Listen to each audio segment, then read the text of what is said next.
안녕하세요. 진실의 힘 임팩TV입니다. 7월 8일 추미애 장관이 윤석열에게 최후 통첩을 날렸는데요. 추 장군, 추다르크라는 별명답게 아주 확실하게 윤석열을 콘으로 몰고 있어요. 언론은 끊임없이 이 문제를 두고 법무부 장관이랑 검찰총장이 대립하는 모양새를 그려내고 있는데요. 그 그림 밑바탕에는 우리 문재인 정부가 그려져 있는 거 다들 알고 계시죠? 정권이 검찰을 쥐고 흔들려고 한다. 한마디로 정권이 검찰의 독립성을 해치려고 한다. 이런 여론이 생기길 바라고 있는 거잖아요.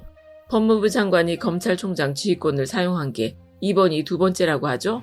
첫 번째가 참여정부 때 천정배 장관이었고 두 번째가 문재인 정부의 추미애 장관이에요. 거참 이상하지 않은가요? 지금껏 그 많은 법무부 장관이 그럼 검찰총장에 대해서 손을 놓고 있었다는 얘기가 되는데요. 그게 사실일 거라고 믿는 순진한 국민이 있겠어요? 나라를 팔아먹어도 빨간당이라는 강성 콘크리트 30%라면 또 모를까. 정상적인 사고 회로를 돌리는 사람들이라면 뭔가 이상하다고 분명히 생각을 할 거란 말이죠. 문재인 대통령님이 2011년에 발간한 문재인 김인혜의 검찰을 생각한다는 책에서 천정배 장관이 검찰 지휘권을 발동해서 검찰의 수사 독립성을 해쳤다는 주장에 대해서 이렇게 반박을 했어요. 장관의 수사 지휘는 늘 있었다. 문제는 밀실에서 비공개로 주물럭거리고 있었다는 것이라면서 검찰은 행정기관이고 민주적 통제를 받기 위해서는 법무부 장관으로 대표되는 정치 권력의 지휘를 받아야 한다고 말이죠. 검찰 출신 법무부 장관이 총장 불러다가 이것저것 간섭하는 건 끽소리도 못하고 들어 처음 먹으면서 비검찰 출신 장관이 공개적으로 내리는 명령은 존심상해서 안 듣는다. 이거 아닙니까? 이번 사건만 해도 그래요. 채널A랑 한동훈이 짜고 유시민 이사장을 엮어 넣으려고 한 사건을 수사하는데 윤석열이 지가 먼저 관여하지 않겠다. 이렇게 얘기를 했었잖아요. 한동훈이 윤석열 최측근이다 보니까 본인이 수사 지휘를 하는 게 적절하지 않다는 걸 윤석열도 알고 있었던 거죠. 그런데 알아서 슬슬 할 줄 알았던 검찰 수사가 막 속도를 내면서 압수수색 영장까지 발부가 되니까 윤석열이 깜짝 놀라서 서울중앙지검에서 멀쩡히 수사하고 있는 사건을 전문수사자문단을 소집해서 맡겨야 된다. 이러고 나온 거잖아요. 한동훈 휴대전화가 압수된 게 16일이고 윤석열이 전문수사자문단을 만들자고 한 게 19일이에요. 서울지검의 수사권 독립을 심각하게 해치고 있는 건 윤석열이란 게 이런 데서 딱 드러나는 것 아닙니까? 지금 윤석열이 대단히 옳은 일을 하려고 이리 뛰고 저리 뛰고 한다고 언론에서는 열심히 포장을 해주려고 하는데요. 손바닥으로 하늘을 가려야지 이 뻔한 걸 두고 그런 헛소리들을 해대니 누가 그걸 믿겠냐고요. 그러다가 한동훈 사건을 수사하던 팀에서 윤석열이 자문단 구성회까지 참견을 하려고 한다면서 수사 독립성을 보장해라 이러고 폭로를 하지 않았습니까? 검찰 내부에서 윤석열이 수사권을 침해하고 있다 이런 지적이 나왔기 때문에 추미애 장관이 나서서 자문단 구성을 철회하고 윤석열은 수사에서 손 떼고 결과 보고만 받아라. 이렇게 검찰총장한테 지시를 내린 거예요. 다시 한번 정리를 해볼게요.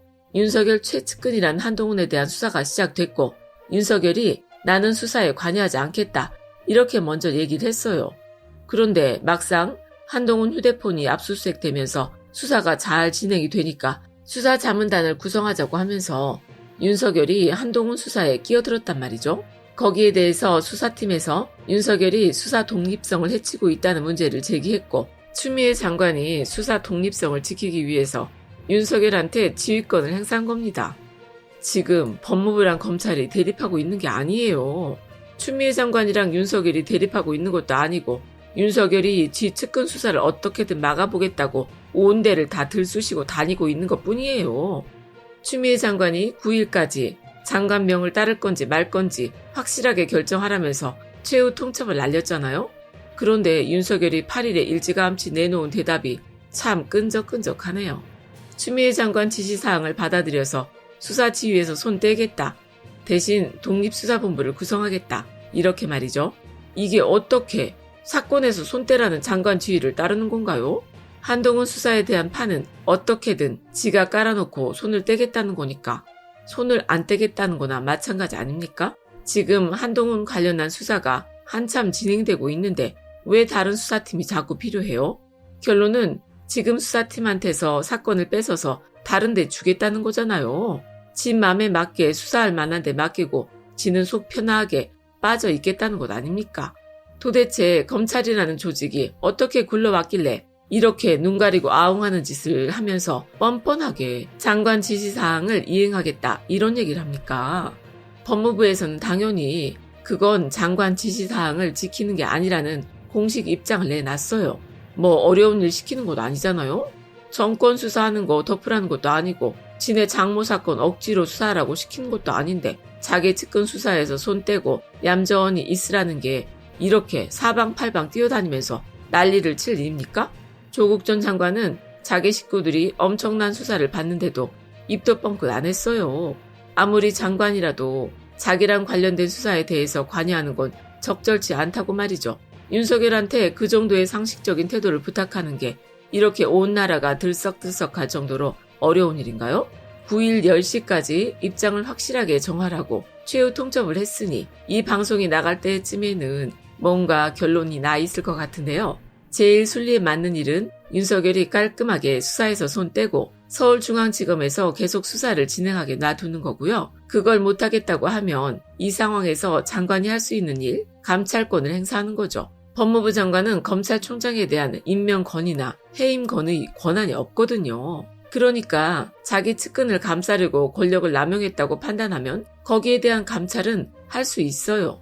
윤석열을 직무정지시키고 감찰에 들어가는 게 지금 추미애 장관이 할 수 있는 가장 강력한 수겠죠. 윤석열 하는 짓을 보면 일단 깨갱할 가능성도 큰데 말이죠. 한번 지켜보도록 하겠습니다. 지금 윤석열만큼 답답하게 굴고 있는 데가 또 한 군데 있어요. 법대로 하자는데도 말을 못 알아먹고 왜 상황이 바뀐 거냐면서 미련을 못 버리는데요. 왜 바뀌긴요. 우리 국민들이 선거를 잘했으니까 바뀌었죠. 둘 다 그냥 받아들이세요. 미통당에서 아직도 법사위를 포기하지 못하고 법사위 안 주면 국회 부의장도 안 하겠다. 이렇게 나서면서 주호영한테도 투쟁력이 모자란다면서 사퇴하라고 난리가 났네요. 지들이 재신임 하겠다고 돌아오라고 할 때는 언제고 지금 뭐 별반 달라질 것도 없는데 이제 와서 주호영 탓을 하면서 그만두라고 해요. 정말 이해할 수가 없네요.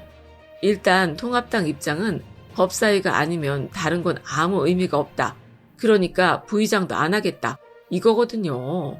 뭐 미통당에서 부의장을 하든 안 하든 크게 상관은 없지만 지금 국회 부의장 자리가 하나 비어서 국회 정보위원회를 구성하지 못하고 있잖아요.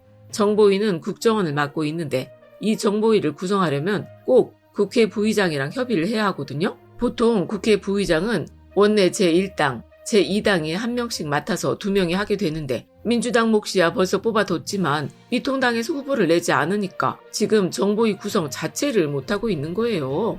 그런데 국회법을 보면 국회의장이랑 부의장 선거에 대해서 꼭 어떤 당에서 후보를 선출해야 한다. 이런 대목은 눈 씻고 찾아봐도 없단 말이죠.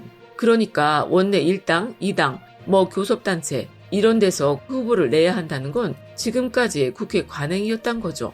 국회 관행 지키는 게 국회를 제대로 굴리는 것보다 중요한가요? 지금 박지원 전 의원이 국정원장에 지명되면서 청문회를 해야 하잖아요. 그럼 정보위를 돌려야 하는데 미통당이 법사위 달라고 떼를 쓰는 바람에 정보위 구성을 못했잖아요. 그러면 우리 국민들이 국회 관행은 무슨 일이 있어도 지켜야 하는 거니까 어쩔 수가 없구나 하면서 이해해줘야 하나요? 그건 아니죠. 한 명 있는 부의장이랑 협의해서 정보위 구성을 하든 아니면 미통당이 안 한다니까 놔두고 다른 야당의 부의장 자리를 주고 정보위를 만들든 해서 인사청문회를 빨리 진행해야 할 것 아닙니까?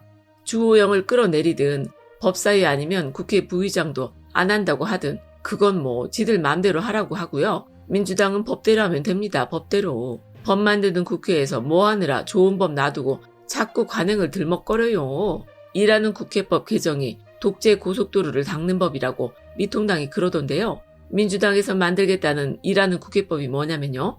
여야가 협의해서 상임위 개시 일자를 정하는 걸 날짜 딱 정해서 상시로 열릴 수 있는 체제로 만들어서 일을 많이 할 수 있게 하자는 거고요. 국민들도 법안을 발의할 수 있게 해서 국민이 참여할 수 있는 국회를 만들자는 거예요. 국회에 안 나오는 불성실한 의원들을 다 체크해놨다가 세비를 깎든 징계를 하든 해서 억지로라도 일을 하게 만들겠다는 게 일하는 국회법이라는 거죠. 우리 국민들이 그렇게 원했지만 지들이 싸고 도느라고 여태껏 안 만들어줬던 국민 소환제를 만들겠다는 게 일하는 국회법이에요. 도대체 어디가 독재로 가는 고속도로를 까는 법이라는 건지 도통 모르겠네요. 이걸 야당만 시키고 여당 의원들은 제외하겠다. 그러면 미통당에서 들고 일어나도 우리 국민들이 이해하죠. 그런데 여야 의원들 다 똑같이 일하고 국민의 참여와 심판을 받는 법을 만들겠다는데 독재 운운하는 건 일 안 하겠다는 것밖에 더 됩니까? 야당이 할 수 있는 게 국회 발목 잡기밖에 없다는 걸 스스로 시인하는 것밖에 더 되냐고요. 그따위로 해먹으려면 고속도로 깔리기 전에 다들 그만두시던지요. 일도 하기 싫은데 뭐하러 선거는 치르고 그 자리에 앉아있나 모르겠네요. 기왕 쉴 거 집에서 편히 쉬세요. 국회 바닥에서 우리 국민들 속 터지게 하지 말고요. 끝까지 시청해주셔서 고맙습니다.